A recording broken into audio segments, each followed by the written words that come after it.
चल शुरू करें फिर देंगे करूंगा ना तो अभी हम लाइट डाल ठीक ठीक है। अब आप लोग के पास वेक्टर्स की वर्कशीट है अंदर सीधा वो बंद है दरवाजा पूरी तरीके से मेरा चेहरा ही नहीं दिख रहा है सही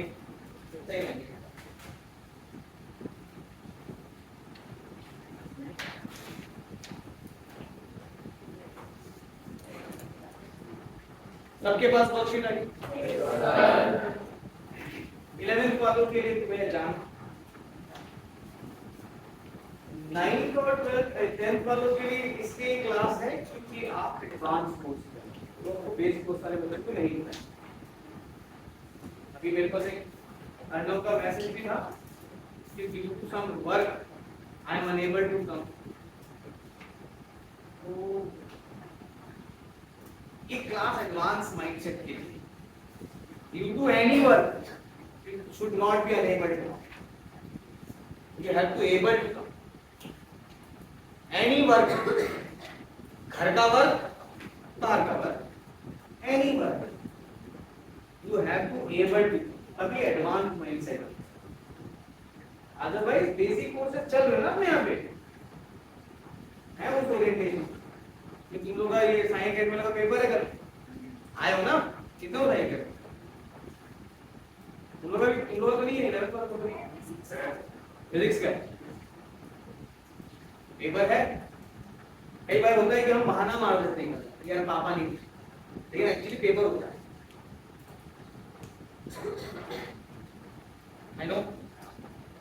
तो एकदम कूल माइंडसेट से पढ़ेंगे अपन और देखो 11th वालों के लिए इजी है लेकिन 9th 10th वालों के लिए टफ होगा इसको मेंटेन करें क्योंकि जो आपने आज पढ़ा अगर आपने पूरे वीक के अंदर पूरी वर्कशीट को निपटाया नहीं है पूरा एक वीक मिलेगा आपको इतना वर्कशीट और एक और ट्रिग्नोमेट्री वर्कशीट जो मैंने किया इस पूरे को कंप्लीट नहीं किया तो ये आप मान के चलिएगा कि पूरा का पूरा लेक्चर वेस्ट है मतलब आज का आना वेस्ट टाइम भी वेस्ट एनर्जी भी वेस्ट ठीक। अगर आप इसको कंप्लीट करना चाहते हो तो आपको क्या करना पड़ेगा चीज को निपटाना है एट एनी कॉस्ट कोई भी रीजन ठीक।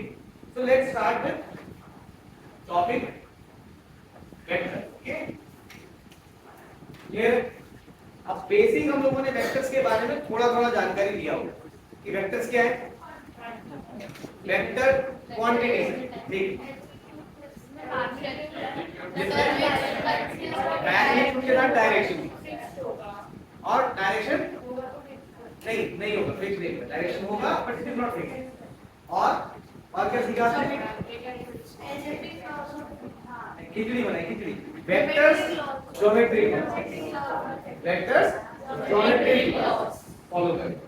जैसे एग्जांपल के तौर पे अगर हम बहुत सिंपल तरीके से डिवाइड करें तो अगर हम स्केलर्स और वेक्टर्स को डिवाइड करें तो स्केलर्स के पास मैग्नीट्यूड होता है अभी क्या मैंने तो बोला ही क्या की बात मान लो तुम पता है एक लड़के को लेते हो उसको साड़ी पहनाते हो ऊपर कोट डाल देते हो कुछ नया ही साड़ी बन जाता है बोलोगे सर आपने तो बोला था साड़ी पहनाने हाँ जब साड़ी पहनाने बोला था तब मैंने ये बोला था लड़की को साड़ी पहनाने बोला था और उसके पीछे की चीज बदल दी थी तो स्केलर्स के पास क्या होता है मैग्नीट्यूड वेक्टर्स के पास भी होता है क्या मैग्नीट्यूड। अब मैग्नीट्यूड के अंदर क्या होता है मैग्नीट्यूड के अंदर क्या होता है न्यूमेरिकल वैल्यू और यूनिट जैसे 3 मीटर पर सेकेंड और जब और दोनों किस पास ये और ये होता है मतलब वो मल्टीप्लाई में यानी कि मैग्नीट्यूड के अंदर क्या है numerical value multiply by unit n into u numerical value into unit हमने देखा कि मैग्नीट्यूड दोनों में होता है कितना समझ में आ गया मस्ट हैव डायरेक्शन माने डायरेक्शन होगा ही होगा मस्ट हैव डायरेक्शन मस्ट होगा ही होगा mostly it does not have direction,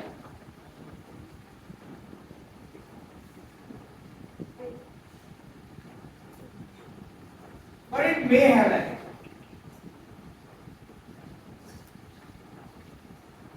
इसको समझने के लिए लिखा है, अदरवाइज ये दोनों ही क्वांटिटी थे टेंसर के पार्ट। टेंसर का रैंक अगर 0 होता है तो उसको स्केलर बोलते हैं। ये पार्ट किसके? टेंसर। टेंसर का अगर रैंक क्या है? 0 है तो स्केलर हो जाएगा। टेंसर का अगर रैंक 1 है तो वो अगर ऐसे कुछ कंफ्यूजिंग कैरेक्टर्स आते हैं जिनमें की डायरेक्शन भी है, होना नहीं चाहिए लेकिन है, तो हम टेंसर बोलते हैं स्पेसिफिक अगर हमारे पास ऑप्शन में आए। फिर तीसरा, किसी भी स्केलर को जोड़ने के लिए हमेशा algebraic laws of addition use होता है। Algebraic laws of addition follow. Algebraic मतलब 2 + 2 4, 2 + 3 5, 2 - 5 -3। ये जितने भी लॉज अभी तक आपने पढ़े हैं सब अलजेब्रा के लॉज पढ़े। बहुत सारे रैंक हो सकते हैं, वो मैथमेटिकली कैलकुलेट होता है। तो जैसे अभी तो इनका दोनों स्पेसिफिक बता दिया, बाकी एनालिसिस के रैंक ये कैलकुलेशन का तरीका है, अभी उसको नहीं सीखना। ठीक, algebraic laws of addition follow करता है तो स्केलर। जैसे एक बहुत अच्छा एग्जांपल लेते हैं कि हमारे पास करंट है, करंट। अब हमें पता है कि करंट अगर मैंने लिखना है तो लिखा 2 एम्पीयर करंट, तो उसके पास मैग्नीट्यूड हो गया 2 मतलब उसका न्यूमेरिकल वैल्यू, a एम्पीयर मतलब उसका यूनिट, फिर magnitude multiplied by unit. Magnitude plus unit नहीं है, मैग्नीट्यूड मल्टीप्लाइड बाय यूनिट। तो ये तो मैग्नीट्यूड हो गया पूरा, मतलब numerical value into unit is magnitude, sorry numerical value into unit is magnitude, ये हो गया। अब इसके पास डायरेक्शन भी है, ये हाई पोटेंशियल से लो पोटेंशियल की तरफ फ्लो होता है। बैटरी के पॉजिटिव से नेगेटिव की तरफ फ्लो होता है। बैटरी के पॉजिटिव को क्या बोलते हैं? हाई पोटेंशियल, और नेगेटिव को क्या बोलते हैं? Low potential. तो हाई पोटेंशियल से लो पोटेंशियल की तरफ ट्रैवल करता है, तो डायरेक्शन भी है, लेकिन इसका डायरेक्शन फिक्स्ड है। हां, तो हो गया रिवर्स। बस तैयार हो गया, चलो बोलना पड़ पाएगा, है ना? फिर आगे की बात बता दो मेरे को कि मैंने कितने बजे तक मालूम है? सर 12 से 4। ठीक है, जाओ तो फिर वहां से आने का फिर फोन पे बात करने के। यस। तो ये क्या हो गया हमारे पास? हाई पोटेंशियल से लो पोटेंशियल। तो करंट हमारा हाई पोटेंशियल से लो पोटेंशियल की तरफ ट्रैवल कर रहा है, ये तो डायरेक्शन है इसके पास, है ना? तो क्या करंट वेक्टर क्वांटिटी है? नहीं, क्योंकि करंट कहीं पर मान लो यहाँ पर आपने एक और करंट जोड़ दिया, एक और करंट आप जोड़ दिया 5 एम्पीयर, मान लो यहाँ पर, तो यहाँ से कितना करंट निकलेगा? 2 + 5 7 एम्पीयर। ये जो आपने तरीका लगाया जोड़ने का, ये तो अलजेब्रा है, नॉर्मल जो आपने मैथ सीखी है। जैसा समझ आ रहा है आपको?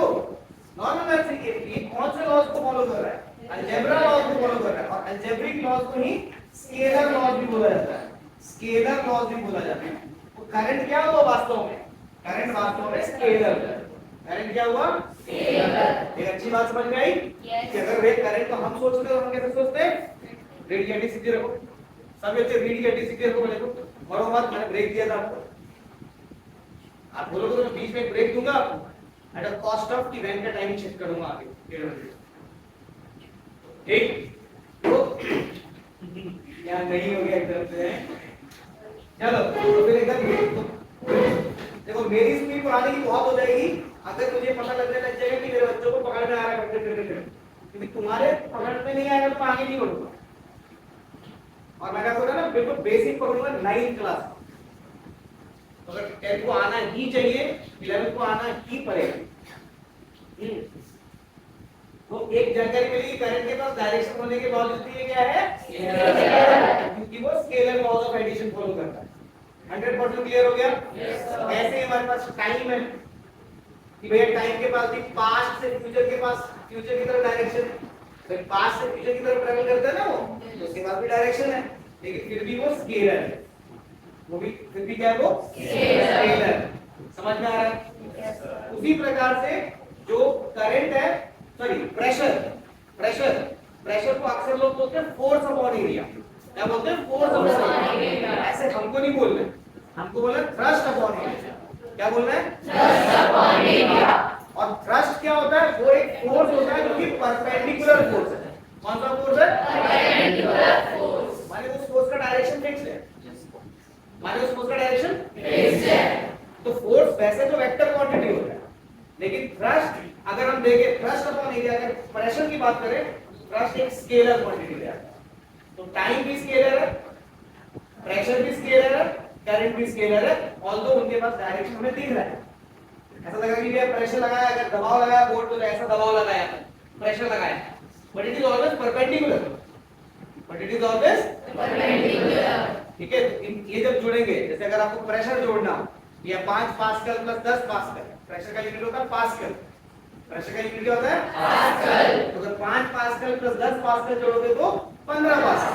आपको ये नहीं देखना है कि नॉर्थ से आ रहा है कि साउथ से आ रहा है कि ईस्ट से आ रहा है, ऐसा देखना ही नहीं है। ज्योमेट्री पे खड़े होकर के, धरती पे खड़े होकर के नहीं देखना है कि किस डायरेक्शन से आ रहा है।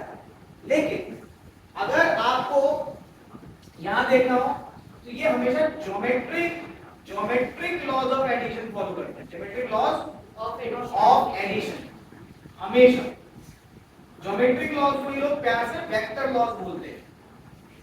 ज्योमेट्रिक लॉज को ही वेक्टर लॉज बोलते हैं। वेक्टर लॉज ऑफ एडिशन या फिर geometric laws of addition. 100% clear? यानी कि अगर तुमसे किसी ने बोला कि भैया ये है गुलेल, गुलेल देखा है? Yes sir. आप इसके अंदर एक वो स्लिंग अंग्रेजी में स्लिंग बोलते हैं, गुलेल देखा आपने? अब इसके अंदर मान लो किसी ने ऐसा उसका वो है, इसका स्ट्रिंग है तो उसमें वो लगा हुआ है रबर, और इसमें आपने कुछ फंसा करके उसको फिट किया, ठीक है, छोड़ा, तो वो इसको ये वाला जो है वो उस पर खींच रहा है और ये वाला उसको इधर खींच रहा है, माने एक इसको इधर खींच रहा है उस पत्थर को जो बीच में लगा हुआ, और एक इसको इधर खींच रहा है, तो अलग अलग दिशा में खींच रहा है। लेकिन आपको पता है कि ये जाएगा इस बीच में, ये आपको प्रैक्टिकली पता ही है, प्रैक्टिकली ये बात आपको पता है कि बीच में जाएगा। ये समझ में आ गया? नहीं? हाँ ठीक है, ये पी जाती है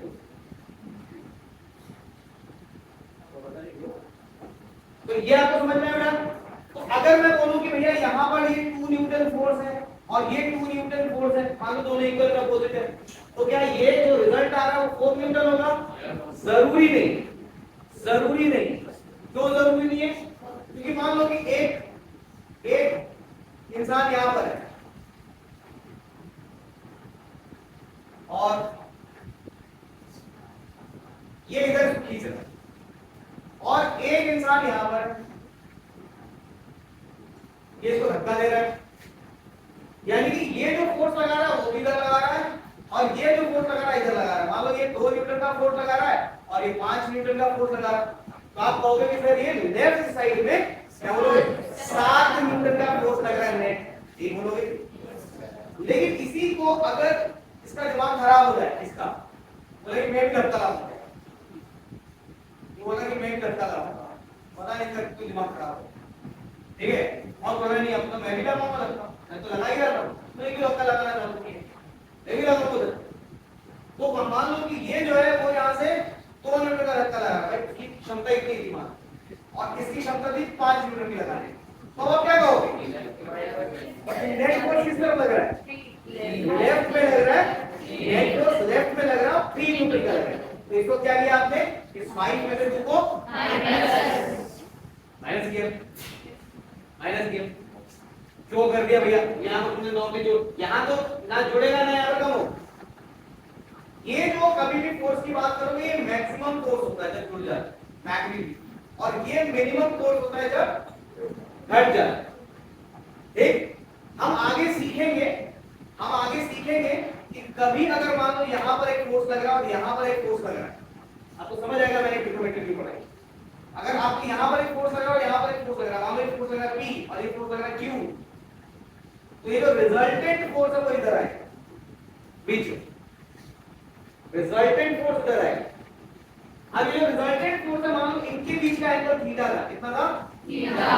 तो यहाँ जो रिजल्टेंट फोर्स होगा उसका मैग्नीट्यूड होगा p square plus q square plus 2pq cos theta. p square plus q square plus 2pq cos theta.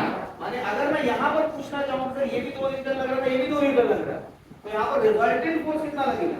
तुम बोलोगे सर यहां पर थीटा पता होना चाहिए अपने को। मान लो कि इन दोनों के बीच में एंगल मैंने ले लिया 60 डिग्री। कितना ले लिया? 60 डिग्री ले लिया। तो आप बोलोगे सर 2 का स्क्वायर प्लस 2 का square plus 2 times 2 cos 60 degree. आपको क्यों समझ में आएगा? अभी मैंने बोला ना कि इसको बात को समझाएंगे, लेकिन अपने को वही पूछना है। ये बताओ तो 2 का स्क्वायर 2 का स्क्वायर और ये हो गया 8। ये हो गया मतलब r equal to 4 plus 4 plus 8 cos 60 degree.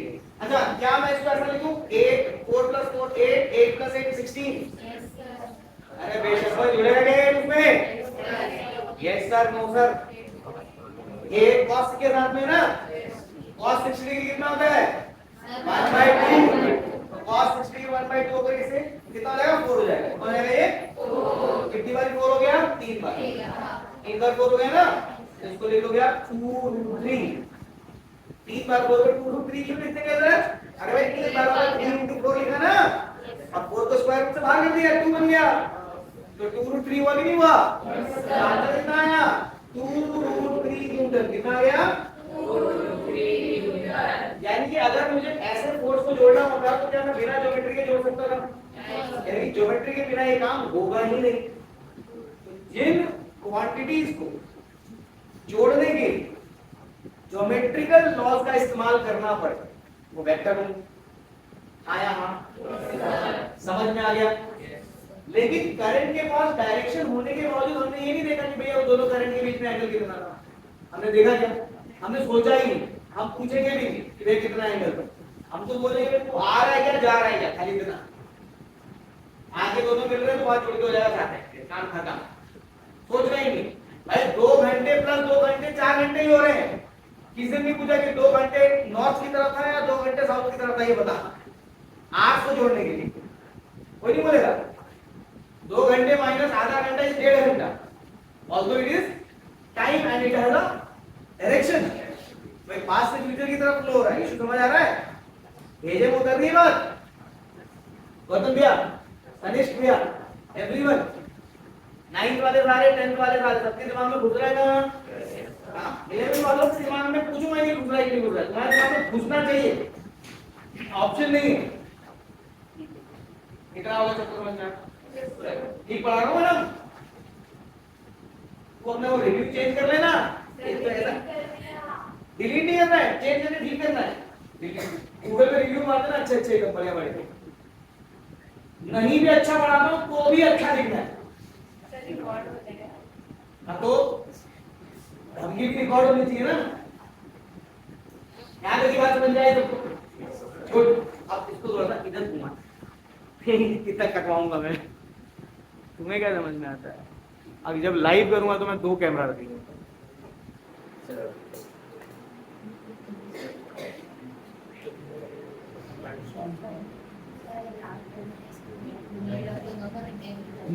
टेढ़ा हो जाएगा, ऐसा सामने देखो।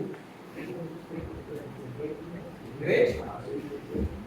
सो आई बिलीव आपको वेक्टर्स में इतना एटलीस्ट समझ में आया कि कुछ क्वांटिटीज ऐसी होती हैं जिनके पास मैग्नीट्यूड है, डायरेक्शन है, फिर भी क्योंकि वो scalar laws of addition follow करती हैं, algebraic laws of addition follow करती हैं, तो स्केलर ही कहलाती हैं। और कुछ ऐसी क्वांटिटीज हैं जिनके पास मैग्नीट्यूड है, उनके पास डायरेक्शन के बिना आप उसको एक्सप्लेन ही नहीं कर सकते।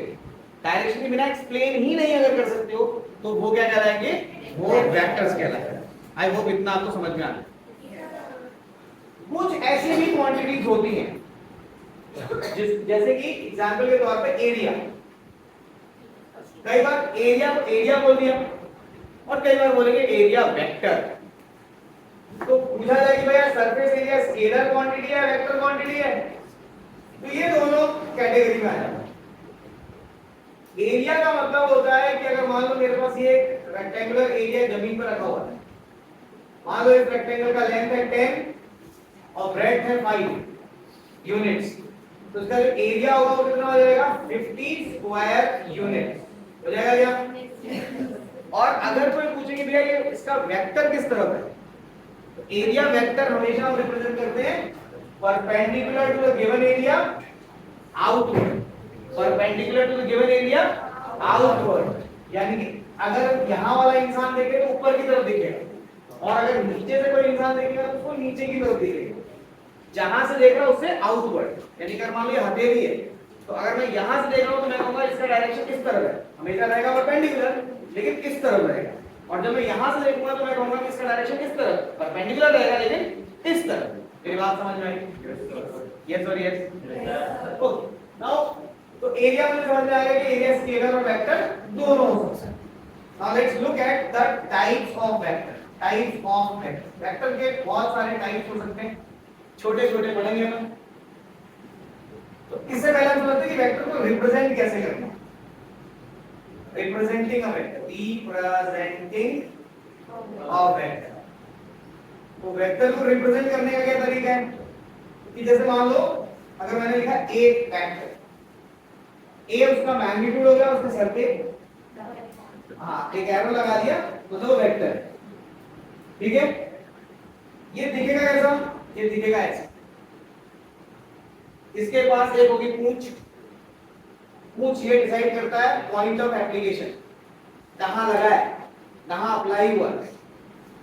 इसके पास होगा एक सर, हेड, किस डायरेक्शन में लग रहा है, किस डायरेक्शन में लग रहा है। और एक होगा इसका साइज, जिसको आप बोलोगे मैग्नीट्यूड। क्या बोलोगे? मैग्नीट्यूड। तो किसी भी वेक्टर के लिए तीनों चीज इंपॉर्टेंट है। पूंछ, टेल ये बताएगा पॉइंट ऑफ एप्लीकेशन, हेड ये बताएगा डायरेक्शन ऑफ एप्लीकेशन या direction of the vector, and magnitude size.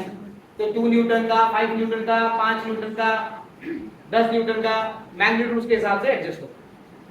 पकड़ में आ गई बात? तो एक वेक्टर के लिए तीनों बातें इंपॉर्टेंट है, tail, magnitude and tail, magnitude मतलब का लेंथ, और ये इसका डायरेक्शन, हेड मतलब डायरेक्शन। ठीक, is it very much clear? This all we are going to be doing. Now let's look at the types. Type में जो कमाल के टाइप है वही हम ज्यादा अच्छे से पढ़ेंगे, बाकी सब फटाफट फटाफट खत्म करेंगे। जैसे एक वेक्टर है कोलिनियर वेक्टर, कोलिनियर, को माने सेम, लीनियर मतलब लाइन।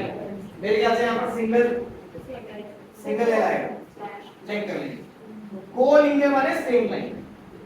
तो अगर मेरे पास एक वेक्टर ए है और इसी लाइन पर एक वेक्टर बी है तो ये कोलिनियर वेक्टर्स हैं। लेकिन एक और बात ध्यान रखना है कि ऐसा एक वेक्टर मैंने यहां बनाया या उसको खसका के यहां बना दिया, इसी लाइन में तो खसका के बना दिया, तो अगर ये ए वेक्टर का मान लो मैंने एक सी वेक्टर बना दिया या बी वेक्टर बना दिया नया, तो ए सी वेक्टर और डी वेक्टर भी ए और बी के साथ कोलिनियर है। किसी भी वेक्टर को इसके परपेंडिकुलर और उसके डायरेक्शन में, उसके लाइन में शिफ्ट करने से उसके वेक्टर को कोई फर्क नहीं पड़ता। ऐसे शिफ्ट करने से और ऐसे शिफ्ट करने से कोई असर नहीं पड़े। समझ पा रहे हैं आप? यस। को माने सेम, लीनियर मतलब लाइन। तो सेम लाइन पे जो वेक्टर्स होगा, सेम लाइन पे जो वेक्टर्स होंगे उसे अपन कोलिनियर बोलते हैं। ये समझ आएगा? सेम साइज के हो तो सेम साइज से इसका मतलब ही नहीं, साइज हो तो हो, अच्छी बात है। सेम साइज के लिए अलग नाम दीजिए। सर मैग्नीट्यूड अलग, कुछ भी उससे कोई फर्क नहीं पड़ता। मैग्नीट्यूड आपको सेम दिख रहा है क्या? चलो, इस बेचारे गरीब का मैग्नीट्यूड सेम लिखा है मैंने, पर जरूरी नहीं है। मतलब उसी में ऐसे मैं उसको खींच तो ऐसा कर दूं, इतना कर दूं, मतलब ऐसा कर दूं थोड़ा छोटा, ये सी वेक्टर हो। चलो सी वेक्टर को थोड़ा बढ़ा देते हैं, इतना कर लीजिए, वो भी कोलिनियर ही। कोलिनियर का साइज से कोई लेना देना नहीं। हां अगर सी आपको बता दे तो फिर ए और बी का डी बाकी। हां सब बस आपको ये ध्यान रखिए वो परपेंडिकुलर है, ऐसे लाइन में मूव कर रहा है, सेम डायरेक्शन होना चाहिए। ठीक? हां पूछो। क्या होगा तो ये पता है कि ए और बी दोनों कोलिनियर है तो डी और सी एक ही होगा। वेक्टर को अगर परपेंडिकुलर डायरेक्शन कहीं भी ऐसे ऐसे मूव करते हो, मतलब ये ऐसा है, इसको आप ऐसे ऐसे कहीं पर मूव करो, ऐसे ऐसे, तो भी इसमें कोई परिवर्तन नहीं होता है। और इसको ऐसे ऐसे मूव करोगे या ऐसे ऐसे मूव करोगे तो भी इसमें कोई परिवर्तन नहीं होगा। तो क्या दोनों कॉम्बिनेटिव करके मूव करें, ऐसे करें और फिर ऐसे ऐसे मूव करें, तो भी चेंज नहीं होगा। समझ में आया? अरे इजी बात होता है। हाँ भाई हो गया। आप क्या पूछ रही थी? अरे एक ही लाइन में अलग-अलग वेक्टर है। हाँ दूसरा लो इक्वल वेक्टर। एक मिनट, इससे इंपॉर्टेंट, इससे पहले को प्लेनर वेक्टर, को प्लेनर मतलब सेम प्लेन, सेम प्लेन। अब हमें बहुत अच्छे से पता है कि अगर मेरे पास ये x एक्सिस है, ये y एक्सिस और ये z एक्सिस, तो मान लो इसको बोलते हैं दाएं, तो माइनस x एक्सिस हो जाएगा बाएं, इसको बोल देते हैं अपन ऊपर, माइनस y एक्सिस हो जाएगा नीचे, और इसको बोल देते हैं आगे, तो माइनस z एक्सिस हो जाएगा पीछे, हो जाएगा? ठीक है, तो दाएं बाएं ऊपर नीचे आगे पीछे, एक्सिस समझ आ गया।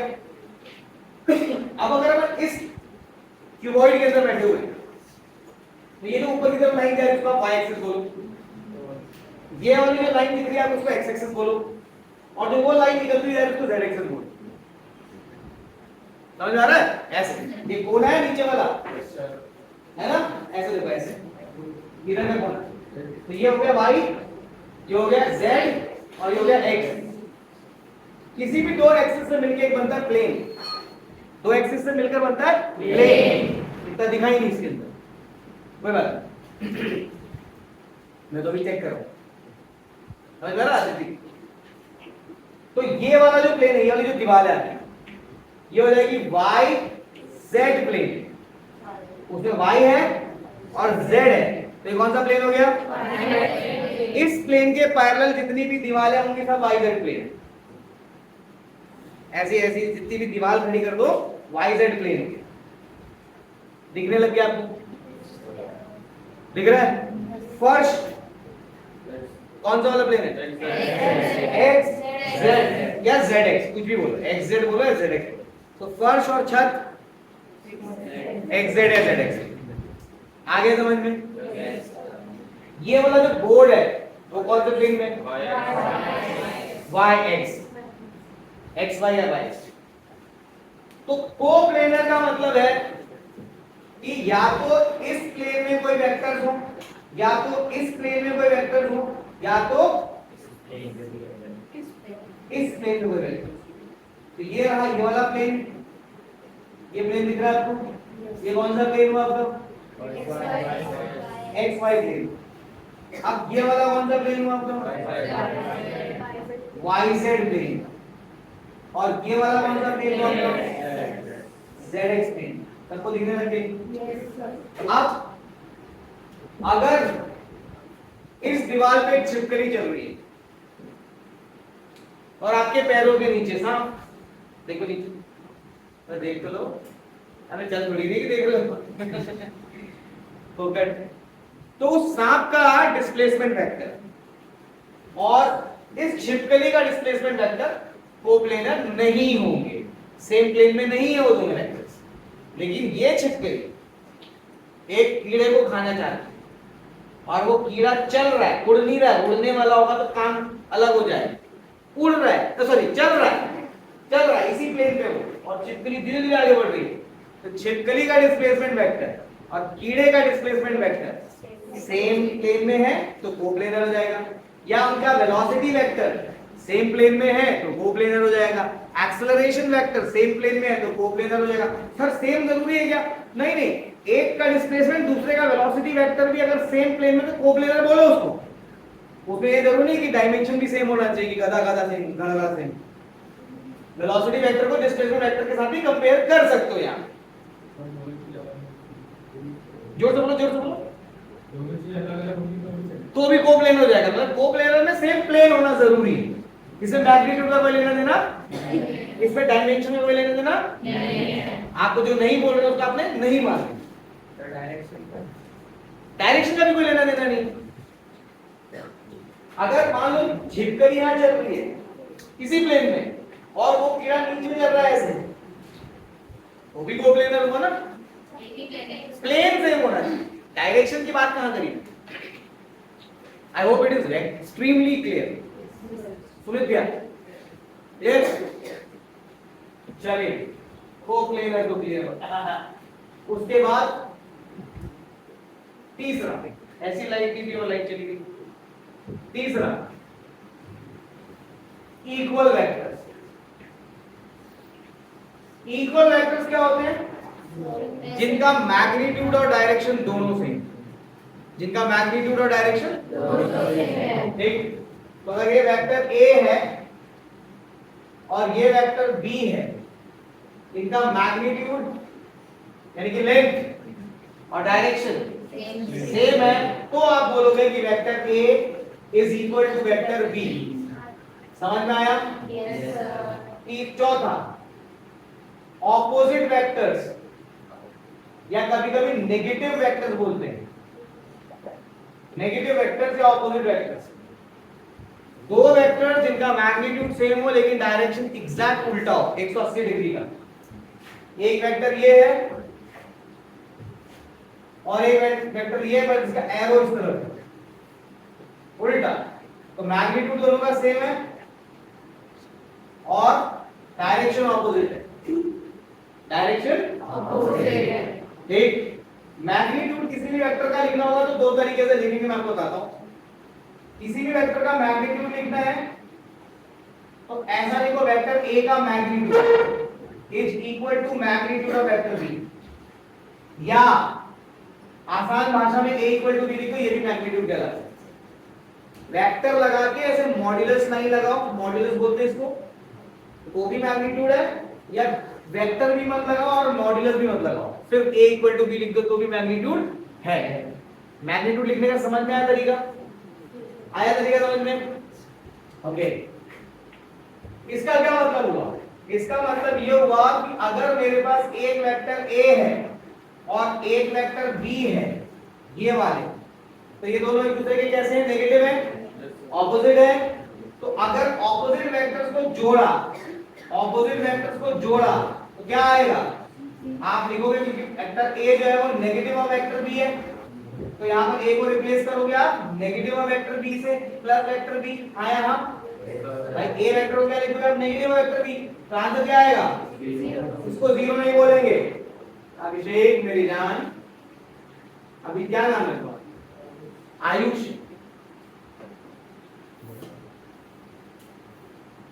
एक बार पिटाई तो लगती है, एक तो रिक्वायरमेंट है,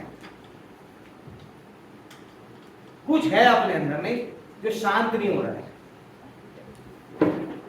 अब अलग अलग लोग शांति के लिए अलग अलग चीज देंगे, मम्मी देंगी खाना, गुरुजी क्या करेंगे? गुरुजी भी खाना ही देंगे अलग तरीके का। अभी तुम स्वास्थ्य को डिस्टर्ब कर रहे हो। तुम्हें समझ आ रहा है कि नहीं क्लास?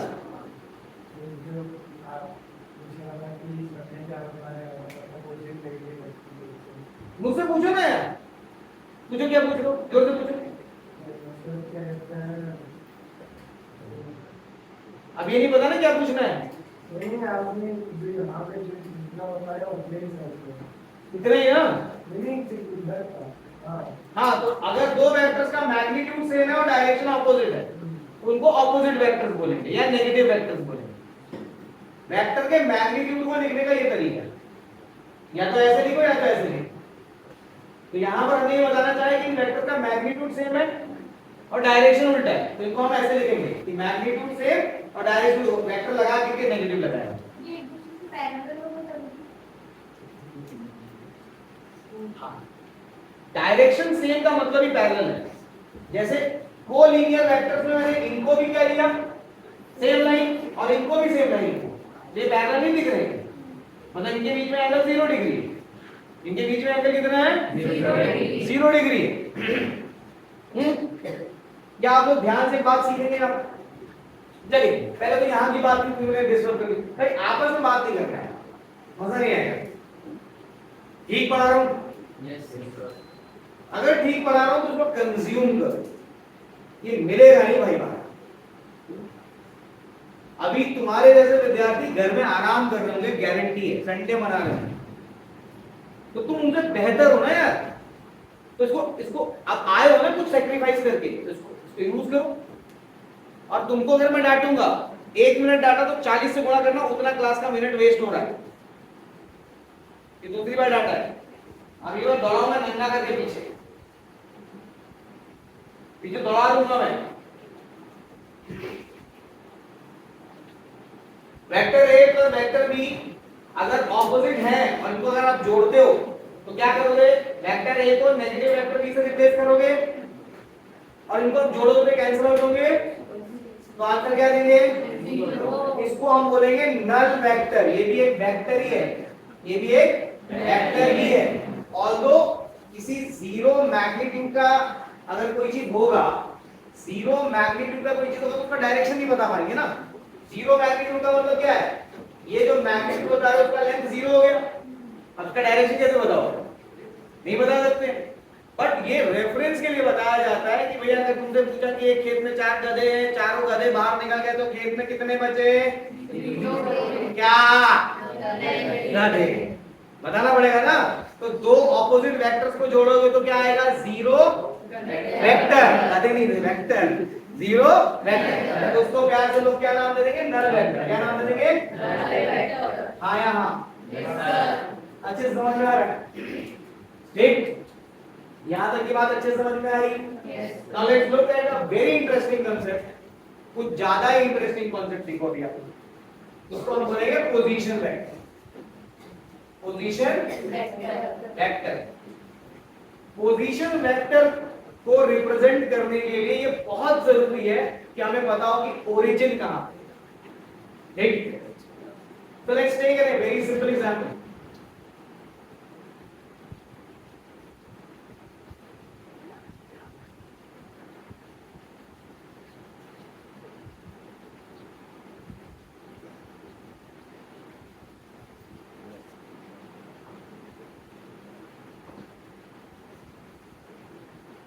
इसको विजुलाइज करने की कोशिश करेंगे आप। ये हो गया ओरिजिन, वो हो गया दाएं, वो हो गया ऊपर, ये हो गया नीचे, ये हो गया मतलब एक्स एक्सिस, ये हो गया वाई एक्सिस और ये हो गया जेड एक्सिस, क्लियर हो गया। अब आप ध्यान से ध्यान दीजिएगा, मुझे इस जगह पे पहुंचना है। अब मान लीजिए उसके पोजीशन कोऑर्डिनेट्स है x, y, z। जैसे प्लेन में आप पोजीशन कोऑर्डिनेट्स कैसे लिखते हो, x, y। जब आपने 9th क्लास में 10th क्लास में जो कोऑर्डिनेट सिस्टम पढ़ा है इसको क्या करोगे, 9 और वापस देना लिखिए, इसका ढक्कन है, ठीक। बोला इधर मरी गए एकदम, रीढ़ की हड्डी टूट चुकी है।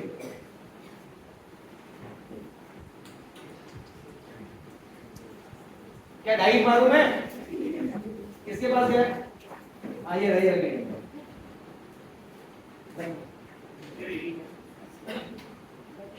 देखो फिर गुरप्रीत गुस्सा होगी।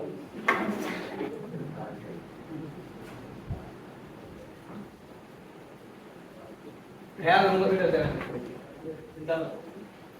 तो यहाँ पर जैसे x, y, z कोऑर्डिनेट है, 3 कोऑर्डिनेट्स हैं, तो पोजीशन को रिप्रेजेंट करने के लिए जो उसकी वैल्यू जो भी 3 है, पहले x फिर y फिर z। 9th में आपने x y पढ़ा है, 10th में x y पढ़ा है, 11th में आगे x y z पढ़ना पड़ेगा एटलीस्ट 3। ऐसे मिनिमम हम 4 डायमेंशन लेते हैं, x y z, और टाइम को भी एज अ डायमेंशन यूज करते हैं हम लोग जब स्पेस टाइम की बात करते हैं, ठीक। आपको धीरे धीरे समझ में आ रही है फिजिक्स की बातें हो रही हैं, ऐसा कुछ नहीं। तो इस पॉइंट पे पहुंचने की पॉइंट दिख रहा है तो अब मान लीजिए कि यहां से मैं गया O से A तक along x axis, along x axis है ऐसे, ठीक है। मैं दूसरे रंग से बनाता हूं लेकिन वो ऊपर ऐसे दिखेगा, ये x। फिर मैं चला गया y axis, फिर मतलब वहीं से y axis A से यहां चला गया, मान लो इसको B बोलते हैं। अब मुझे उसके बाद z एक्सिस में जाना है, तो z मतलब ये वाला, पहुंच गया ना मैं, इसको मैं P नाम दूंगा, अब आप बोलते हो कि सर मुझे ना एक्स वाई जेड आपने जो बोला इसमें नहीं जाना है, मुझे अपनी मर्जी जाना है, पहले मैं जेड जाऊंगा तो जाना, तो पहले यहां से जेड, अब कहां जाना है, मान लो वाई जाना, मान लो वाई, जेड के बाद वाई जाना चाहते हो, यहीं से वाई चढ़ो, उतना ही करना वाई, उतना ही करना है। अब क्या बच गया एक्स, एक्स चलो वहीं पहुंच रहे अपन, एक्स वाई जेड चलो, वाई जेड एक्स चलो, जेड एक्स वाई चलो, जेड वाई एक्स चलो, कुछ भी चलो, सीक्वेंस से इंपॉर्टेंट नहीं, आपको मैग्नीट्यूड उतना उतना उतनी डायरेक्शन में चलना है, तो आप वहीं पहुंच जाओ।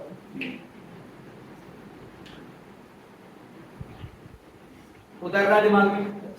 दूसरा एक तरीका होता है सर, हम तो ठहरे सुपरमैन, चड्डी ऊपर पहन के, तो हम तो ऐसे उड़ के जाएंगे ना, ये उड़ के जाएंगे ना सीधे, ये जो उड़ के जा रहे हो, एक मिनट, ये जो उड़ के जा रहे हो, इसकी जो पूंछ है वो ओरिजिन पे, और जो इसका सर है वो उस पोजीशन पे है जहां पर आप जाना चाहते हो, उस पोजीशन पे है जहां जाना चाहते हैं, ठीक है। तो विद्यार्थियों इसको हम बोलेंगे, इसको आर वेक्टर से रिप्रेजेंट करेंगे, आर वेक्टर, और इसको हम बोलेंगे पोजीशन वेक्टर।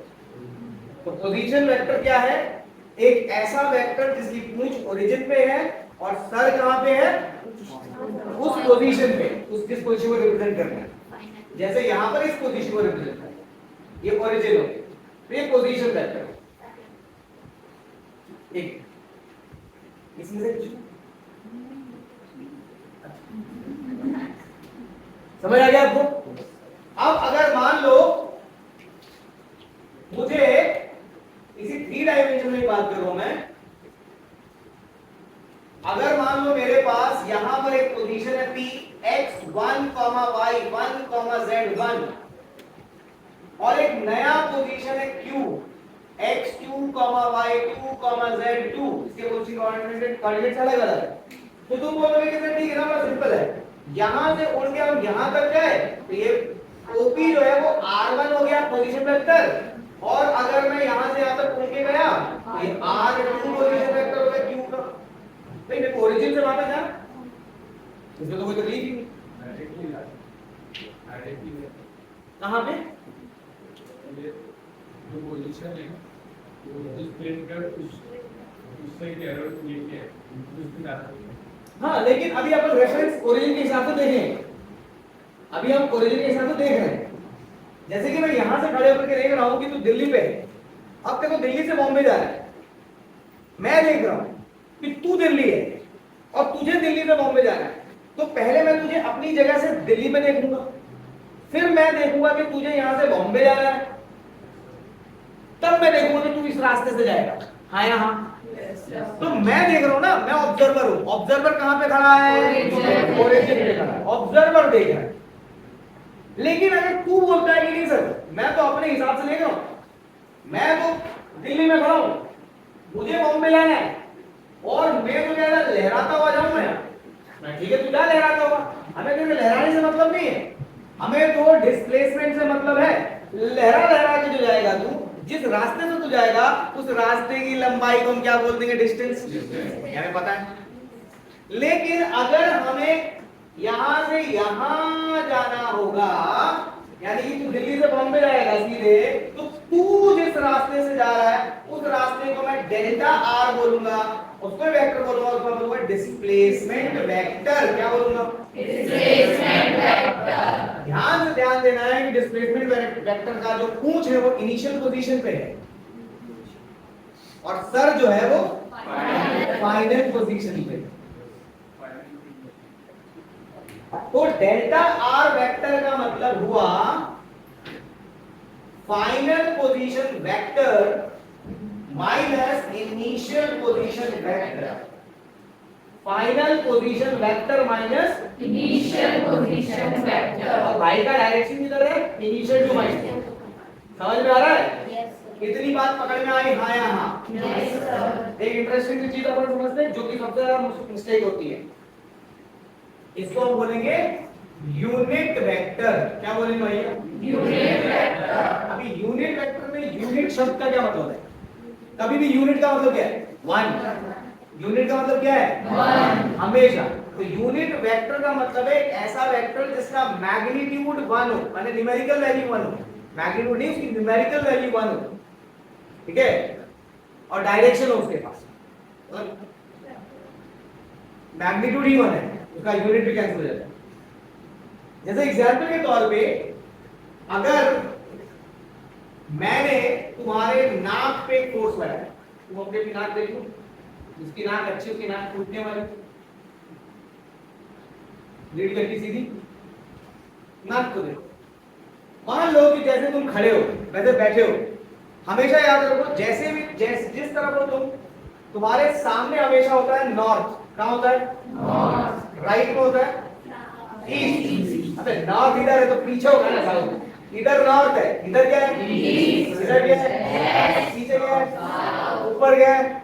अपवर्ड। नीचे क्या है? डाउनवर्ड। सारे सिंबल दाएं बाएं आगे पीछे ऊपर नीचे ऐसे देखना है आपको स्पेस। समझ आ रहा है? अब मैंने आपके ऊपर आपके नाक पे एक मुक्का मारा था, नैन्सी की नाक फूट गई। आप सब नैन्सी हो, आप सबकी नाक फूट गई, तो नाक पे मैंने मारा गुस्सा आपके नाक पे, तो आपके हिसाब से डायरेक्शन किधर है फोर्स का? आपके हिसाब से साउथ। तो मैंने बोला कि भैया जो मैंने फोर्स लगाया आपकी नाक पे, इस फोर्स का जो मैग्नीट्यूड है, तो ये फोर्स का जो है वैल्यू वो है 5 न्यूटन। ये मैग्नीट्यूड हो गया, ये मैग्नीट्यूड हो गया। बट किसी भी वेक्टर को बिना डायरेक्शन के आप लिख ही नहीं सकते। इसमें डायरेक्शन इंपॉर्टेंट है भाई। मैंने ऐसे मारा तो नाक अलग फूटा, ऐसे टेढ़ा मारा तो नाक सेम फूटता गया, मैं डायरेक्शन चेंज कर दे तो नाक सेम फूटता गया। कैरम खेलते हो ना आप, डायरेक्शन चेंज करोगे तो रिजल्टेंट सेम डायरेक्शन में जाएगा क्या? पता नहीं कि फोर्स को डायरेक्शन बहुत इंपॉर्टेंट है, तो डायरेक्शन बताना पड़ेगा। और इनटू में ऐसा हूं, इनटू में ध्यान रहे, यहां पर जब भी मैंने यहां पर लिखा होगा तो मस्ट हैव डायरेक्शन में जब आप लिखोगे कि वेक्टर्स हैव मैग्नीट्यूड, लिखोगे मैग्नीट्यूड एंड डायरेक्शन जब लिखोगे तो बहुत अच्छे से क्लियर रखो, इस एंड का मतलब होगा मल्टीप्लाई, प्लस नहीं मल्टीप्लाई। क्या बात समझ में आई? आए यहां लिख दिया थोड़ा सा एक्सप्रेशन दो। गौतम की बहन हो रही है,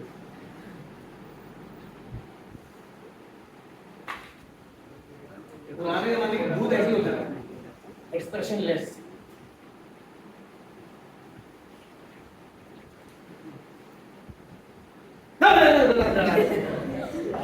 ऐसे करेंगे भाई, एक्सप्रेशनलेस अपन कॉन्फिडेंट नहीं होते, रात में एकदम ऐसे कभी थोड़ा थोड़ा मुंह बनाओ, कभी गंदा कभी अच्छा कभी बुरा, कुछ तो बनाओ।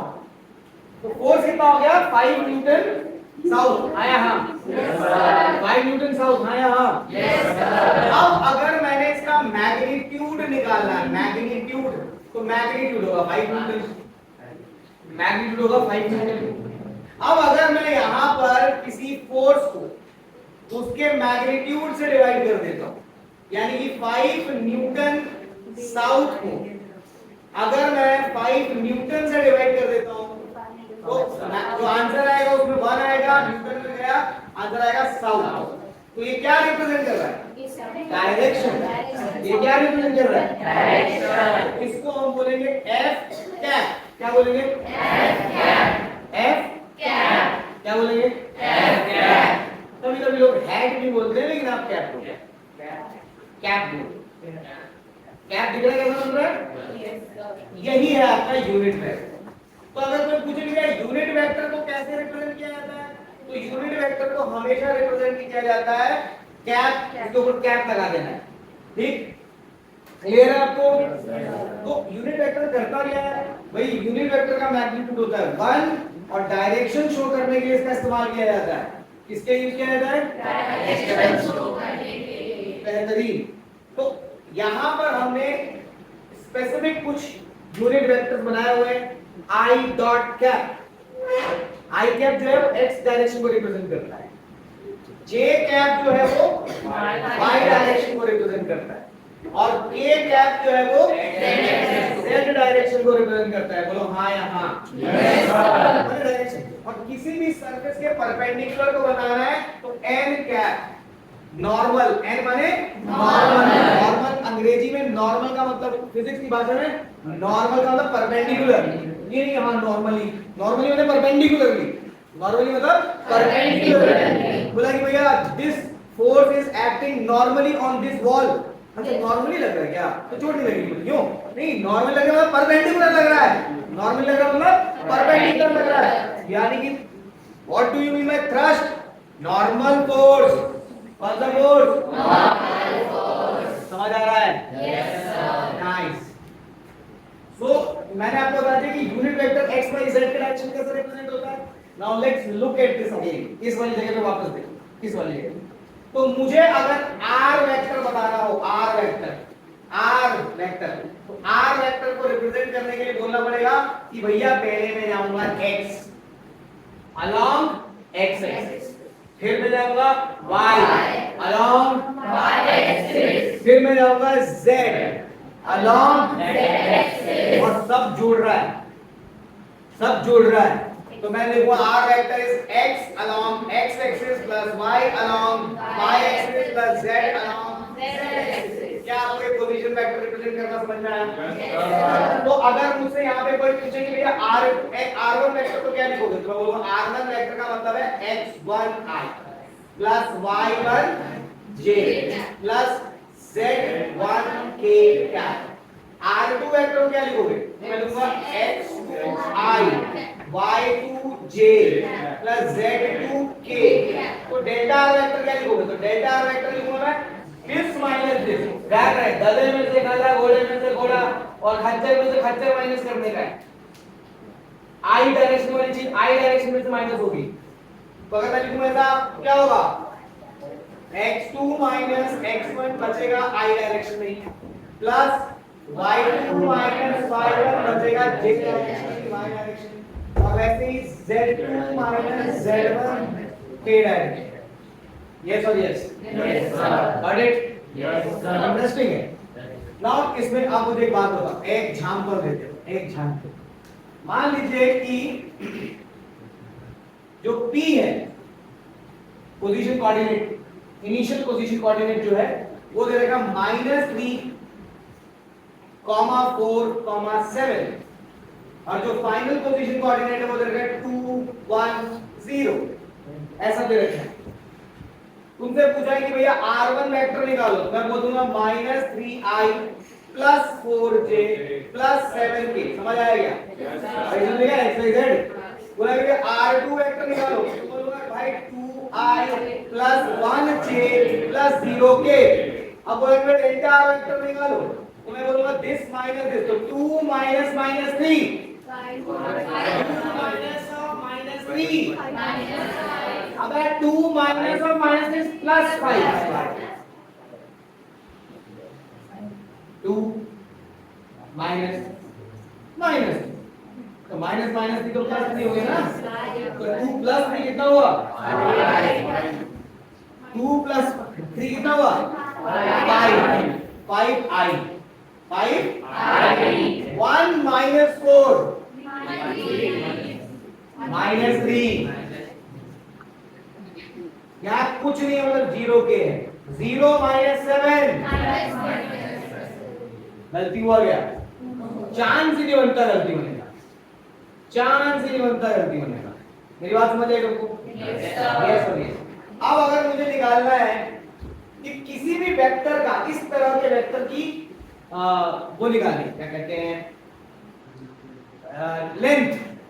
लेंथ निकालना, यानी कि मैग्नीट्यूड, किसी भी वेक्टर का मैग्नीट्यूड निकालना। जो एक तो वेक्टर आपको ऐसे लिख के दिखाएंगे और एक वेक्टर ऐसे डायरेक्शन के साथ x y j के साथ लिख के दिखाएंगे, i j k के साथ लिख के दिखाएंगे। तो किसी भी वेक्टर का अगर मैग्नीट्यूड निकालना है तो कैसे निकालेंगे, तो हम लोग यहाँ देखते हैं ये आ रहा है क्या। एक काम करते हैं, यहाँ तक ही छोड़ते हैं इसको, इस बोर्ड की फोटो खींच करके मैं आपको देता हूँ, फिर उसके बाद आपको मैग्नीट्यूड निकालना सिखा रहा हूँ। ये भी इंपॉर्टेंट है कि आए इसमें आ नहीं रहा, ठीक? रुक जा भाई, आने लग गया। हाँ मतलब वो मुड़ गया थोड़ा सा, तो ठीक ही हो गया। चलो अगर मुझे अच्छी बात है, अब आप ध्यान से देखिए जरा।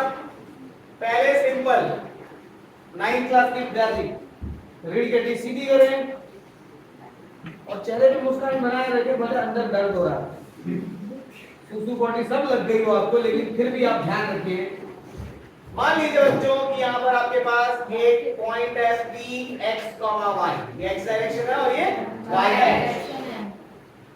तो इसका मतलब है यहाँ से लेकर यहाँ तक क्या है, एक्स है, और यहाँ से लेकर यहाँ तक ये वाई है ना, यही बात है ना इसका मतलब। तो ये हो गया आपका पोजीशन वेक्टर, जितना ये वाई है उतना ही वाई है, तो ये पोजीशन वेक्टर हो गया 2 डायमेंशन में। कितने में? 2 डायमेंशन है ना। सिर्फ x सिर्फ y सिर्फ z होगा तो 1 dimension, x y y z z x कोई से भी दो होंगे तो 2 डायमेंशन मतलब प्लेन, और तीनों एक साथ होगा तो 3 डायमेंशन। ये जो हमने डायग्राम बनाया वो 3 डायमेंशन का बनाया, तभी फिलहाल 2 डायमेंशन में देखते। तो आप लोग ये प्यार से ट्रायंगल देखो जरा, ये वाला ट्रायंगल देखो प्यार से भाई, ये x पता है, ये y पता है, तो कोई भी इंसान बता सकता है कि जो OP है, OP की जो लेंथ है, लेंथ माने मैग्नीट्यूड, लेंथ माने मैग्नीट्यूड, क्या बोलोगे बताओ? हां सेम तो x square plus y square बता सकते हो आप? Yes sir. हां या हां? Yes sir. अब किसी चीज को जरा 3D में देखें अपन, तो 3D में इसी को देख लेते हैं, इसी को देख लें। Yes sir. Yes sir. इसी को जोड़ना है आपने। तो सबसे पहले तो आप देखो कि मुझे यहाँ तक पहुंचना है, तो आप पहले जाओ x और फिर जाओ z, कैसे भी जा सकते हैं, ये जोड़ना आसान है। क्या ये 90 डिग्री दिख रहा है? Yes sir. हाँ दिख रहा है 90 डिग्री? Yes sir. तो ये जो पड़ा हुआ ट्रायंगल है, यानी फर्श में जो पड़ा हुआ ट्रायंगल है, उसका ये हाइपोटेन्यूस हो जाएगा? Yes sir. तो ये अगर x है और ये z है, तो क्या इसको लिखूं √x² + z²? Yes sir. ध्यान दोगे तो आपको एक खड़ा हुआ ट्रायंगल दिखेगा। Yes sir. हां यस सर। दिख रहा है? Yes sir. हां ये रहा, ये ट्रायंगल खड़ा हुआ। ध्यान दो, ये हरा वाला जो है ना, ये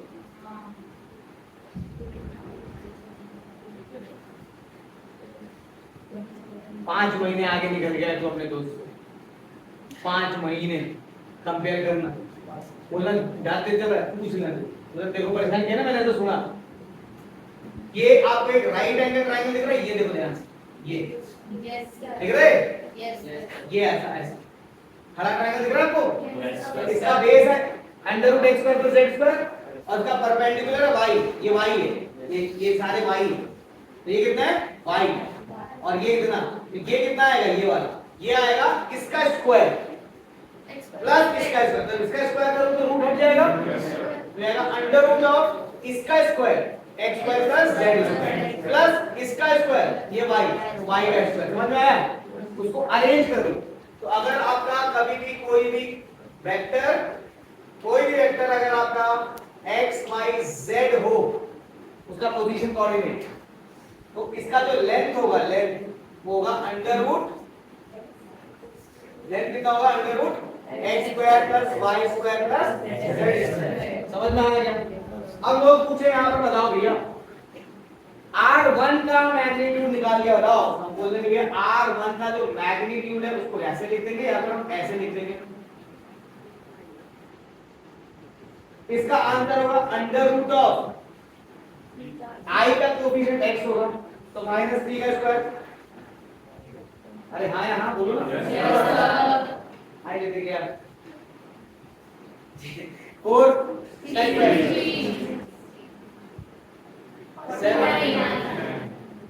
तो 49 + 9 58, 58 + 6 ये 64 + 74 का अंडर, क्या आंसर आ गया? 74 का अंडर, जो भी यूनिट लगा देना। आनंद का आनंदमय जीवन चल रहा है, चलो बहुत बढ़िया। R2 कितना हुआ? मैग्नीट्यूड है बताओ। 4 + 1 + 0, 4 + 1 + 0 कितना हो गया? गुड। आ जाओ, delta R vector position vector क्या होगा? 25 + 9 + 49। अरे माइनस नहीं होगा मैडम, स्क्वायर हो जाएगा तो पॉजिटिव हो जाएगा ना त्रिपाठी जी। सुबह नहीं उठ रही हो आज? मैंने तो नहीं देखा आज का। सर मैंने किया था वैसे। अच्छा मैंने नहीं बोला, मैंने नहीं देखा। लेकिन मैंने किया था। हाँ मैंने क्या बोला? मैंने नहीं देखा। वैसे त्रिपाठी जी बहुत रेगुलर है। त्रिपाठी जी आपको किसी बार मिला था पैसे वैसे? Price first second third? First. और तुम में से किसको मिला था? नितिन क्या अनन्या और किसी को मिला था? बोलो सुबह उठने के पैसे मिलते हैं। हद है यार, अपन सो रहे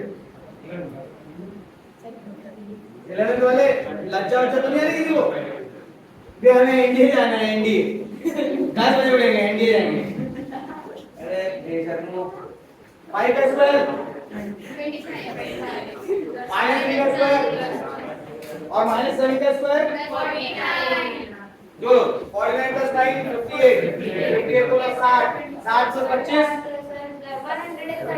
60 + 25 85 85 दो काम करो 83 अंडर रूट अरे 58 में दो जोड़ के 60 बनाया ना जो बड़ा बात तरीका दिखाएगा 10 में अलग चेक की बात समझ भाई आप मुझे एक बार ध्यान से देखिए सभी को कॉन्सेंट्रेट ध्यान से डेल्टा आर का मतलब था R2 vector minus R1 vector क्या R2 vector minus R1 vector delta R का मैग्नीट्यूड क्या R2 के मैग्नीट्यूड माइनस R1 का मैग्नीट्यूड क्या आएगा क्या √83 √5 माइनस √74 हो सकता है कभी भी और याद रखिएगा जिंदगी भर एक बात याद रखिएगा कि delta R vector is equal to R2 vector minus R1 vector this never implies delta R is equal to R2 minus R1 ये दोनों की शक्लें एक जैसी लगेगी लेकिन अब आप बड़े हो चुके हो दो वेक्टर्स का डिफरेंस उनके मैग्नीट्यूड के डिफरेंस के बराबर हो भी सकता है होता नहीं है कोई कोइंसिडेंट होता है कई बार कोइंसिडेंस हो सकता है वो बताऊंगा मैं कोइंसिडेंस हो सकता है लेकिन जरूरी नहीं है कि होगा तो आप इस बात का याद रखिएगा उसको कंक्लूसिव स्टेटमेंट बताइएगा दो वेक्टर्स का डिफरेंस उनके मैग्नीट्यूड के डिफरेंस के बराबर जरूरी नहीं है कि होगा हो सकता होगा लेकिन जरूरी नहीं है कि होगा क्या सभी विद्यार्थियों को ये बात समझ में आया यस सर बोलो क्या समझ में आया सर की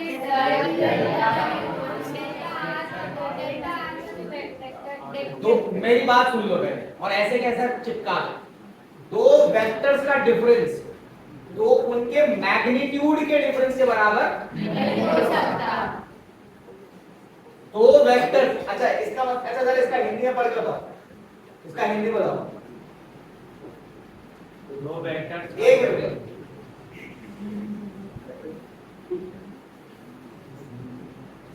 इसको पढ़ो क्या बोलते हैं